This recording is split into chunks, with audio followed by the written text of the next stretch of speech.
90% लोग नहीं जानते हैं कि माँ दुर्गा का 10 हाथ क्यों है। कहते हैं जब जब अधर्म बढ़ता है तब तब देवी देवता पृथ्वी की रक्षा के लिए किसी न किसी रूप में अवतरित होते हैं।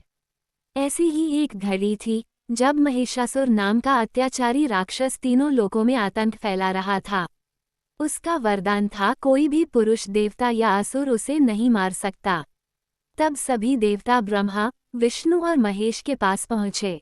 तीनों देवों ने अपनी शक्ति एक साथ मिलाई और उसी से उत्पन्न हुई आदि शक्ति माँ दुर्गा। जब माँ दुर्गा प्रकट हुई तो सभी देवताओं ने अपनी दिव्य शक्तियाँ और अस्त्र उन्हें समर्पित कर दिए। विष्णु जी ने दिया सुदर्शन चक्र, शिव जी ने त्रिशूल, वरुण ने शंख, अग्नि ने शक्ति और इंद्र ने वज्र। प्रत्येक देवता ने अपनी शक्ति माँ को दी और हर शक्ति का प्रतीक बना एक हाथ।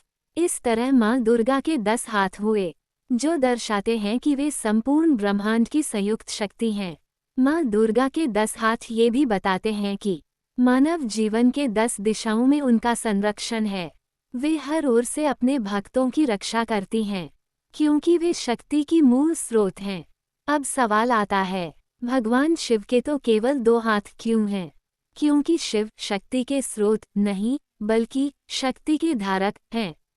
उनके 2 हाथ संयम और संहार का प्रतीक हैं। एक हाथ आशीर्वाद देता है, दूसरा समर्पण सिखाता है। माँ दुर्गा शक्ति का विस्तार है और शिव उस शक्ति का केंद्र। इसलिए माँ के हाथ 10 हैं और शिव के 2 ही पर्याप्त हैं, क्योंकि वे संपूर्ण शक्ति को स्वयं में समाहित करते हैं। ऐसे और भी भगवान से जुड़े अनजाने कहानी सुनने के लिए PCKLOVKTI चैनल को सब्सक्राइब करें।